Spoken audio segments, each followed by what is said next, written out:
Captain அவர்கள் எப்பவுமே சொல்வாரு, இந்த காங்கிரசுக்கும் திமுகவுக்கும் மக்கள் பாடம் புகட்டியே ஆக வேண்டும் என்பதை கேப்டன் அவர்கள் எப்பொழுதுமே சொல்வார்.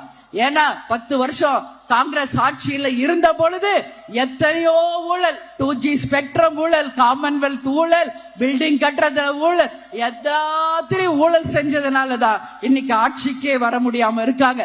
அதே போலதான் இன்னைக்கு திமுக பல்வேறு வகையான ஊழல்களை சேர்ந்து 2026க்கு பிறகு திமுகவே தமிழ்நாட்டில் இல்லை என்ற ஒரு சரித்திரத்தை நாம் அனைவரும் சேர்ந்து நிச்சயமாக உருவாக்குவோம் என்பதை இந்த நேரத்தில் உங்களுக்கு நான் தெரிவித்துக் கொள்கிறேன்.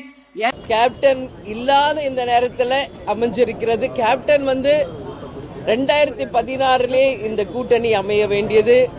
கலைஞர் ஐயா பழம் நழுவி பால்ல விழுப்போகுதுன்னு சொன்னாரு. ஆனா 10 வருஷம் கழிஞ்சு தாமதமாக இன்றைக்கு இந்த கூட்டணி உறுதியாகி இருக்கிறது என்பதை இந்த நேரத்தில் நான் மகிழ்ச்சியோடு தெரிவித்துக் கொள்கிறேன். அது மட்டும் கிடையாது, எத்தனை நம்பர், எந்த தொகுதி, யார் வேட்பாளர்கள் என்பது எல்லாம் இதற்கு பிறகு குழு அமைத்து அந்த குழு 2 கட்சியின் சார்பாக தேமுதிக திமுக 2 கட்சிகளும் இணைந்து பேசி அதை முடிவு செய்து முதலமைச்சர் அண்ணன் ஸ்டாலின் அவர்கள் அதை அறிவிப்பார் என்பதையும் இந்த நேரத்தில் நான் தெரிவித்துக் கொள்கிறேன்.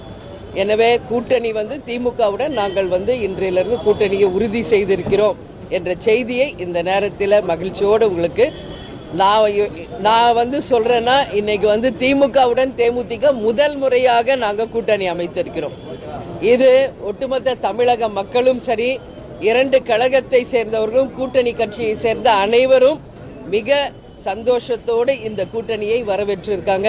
அதனால இந்த கூட்டணி 200+ வெற்றி பெற்று அமோக வெற்றி பெறும் என்பதை இந்த நேரத்தில் நான் உறுதியாக சொல்கிறேன்.